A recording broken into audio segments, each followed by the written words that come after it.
This visit is historic because it is only the third ever from a country south of the Sahara and the first since Ghana obtained its independence in 1957.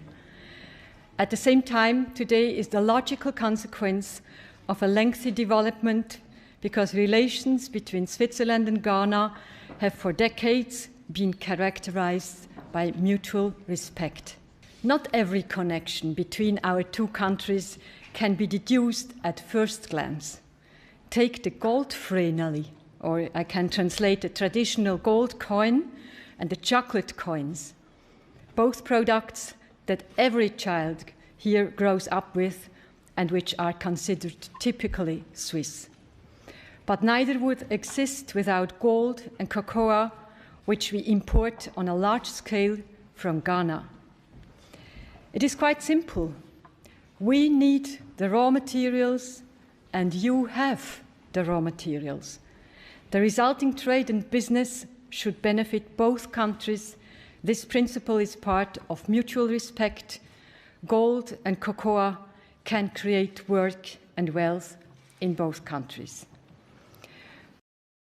Excellency the President and members of the Federal Council, I've had the privilege of visiting Switzerland several times since becoming President of the Republic of Ghana.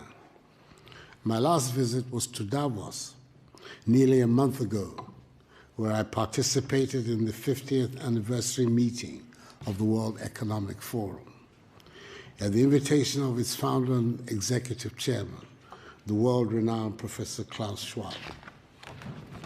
Happily, it is much warmer here in Bern.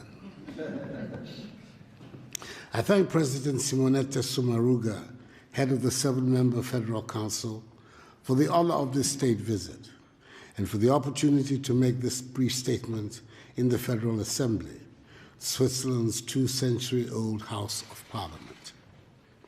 Excellencies of the Federal Council, relations between our two countries date back to the 19th century, when the Basel missionaries arrived in the then Gold Coast, now Ghana, to undertake evangelical work. The missionaries pioneered the establishment of educational institutions across the country, including our first agricultural school at Akufo, my paternal hometown, in the eastern region of the country.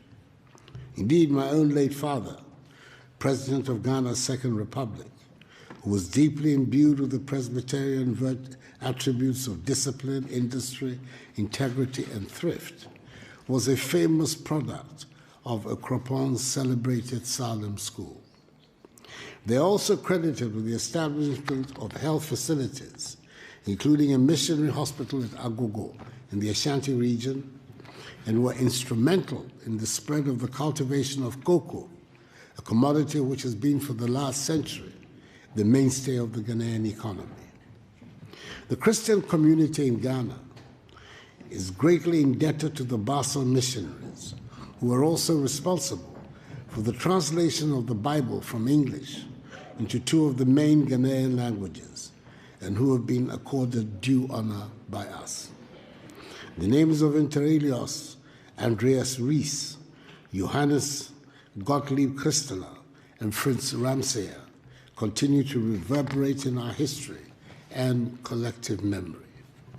I've also personally benefited from these very good relations, because the first European head of state to visit Ghana when I assumed office as the 5th president of Ghana's 4th Republic on 7 January 2017 was your 91st president, Her Excellency Mrs. Doris Leuthard.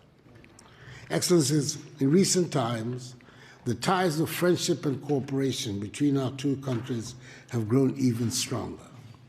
Technical and financial assistance from the Swiss government, which have provided to the Kofi Annan International Peacekeeping Training Center, have helped it carry out its activities and achieve its vision of becoming the preferred center on the continent for training, education, and research in matters of African peace and security. Again, in September 2014, the Swiss government provided assistance to Ghana, which helped ensure that the country did not record a single case of Ebola, the virus which unfortunately ravaged some neighboring countries in West Africa. In May 2017, our two countries signed a $2.6 million United States remittance grant facility to help lower the cost of remitting money to Ghana. Ghana is currently Switzerland's largest trading partner in sub-Saharan Africa, largely from the export of gold and cocoa to Switzerland and the import of chemical and pharmaceutical products, as well as light machinery and military equipment from Switzerland. However, as I have stated on occasion, Ghana no longer wants to be dependent on the production and export of raw materials, including cocoa beans. We intend to process more and more of our cocoa in our country with the aim of producing more chocolate ourselves, because we believe that there can be no future prosperity for the Ghanaian people in the short, medium, or long term if we continue to maintain economic structures that are dependent on the production and export of raw materials. We intend to add value to our raw materials, industrialize and enhance agricultural productivity. This is the best way we can put Ghana at the high end of the value chain in the global marketplace and create jobs for the teeming masses of Ghanaians. It is for this reason that my government continues to put in place a number of measures aimed at attracting investment into Ghana, as well as stimulating growth of the private sector. We have succeeded over the last 3 years in ensuring that all our macroeconomic indices are pointing in the right direction. Cut our fiscal deficit, introduced a monetary policy that is stabilizing the currency and reducing significantly the cost of borrowing, and have introduced a raft of tax cuts which are bringing relief to and encouraging businesses. These interventions have led to Ghana recording an annual GDP average growth rate of 7% since 2017, making us consistently one of the world's fastest growing economies during the period. We are one of the most business-friendly economies in Africa, evidenced in our status as the largest recipient of foreign direct investment in West Africa. Ghana has also been selected to host the Secretariat of the African Continental Free Trade Area, a market of some 1.2 billion people with a combined GDP of US $3 trillion American dollars. It is the world's largest free trade area since the formation of the World Trade Organization. Our goal is to make Ghana the hub of trade in Africa, and thus serving notice on Swiss investors to take advantage of the growing business-friendly climate in Ghana and of our unique position as host of the AFCFTA Secretariat to set up joint venture enterprises in our country and thereby access this huge market that the free trade area presents. Excellencies, Madam President, I'm pleased to inform you that our country is fully committed to a democratic present and future where respect for individual liberties and human rights, the rule of law, and the principles of democratic accountability are at the core of our body politic. Ghana stands shoulder to shoulder with Switzerland in our joint determination to promote and protect human rights across the globe.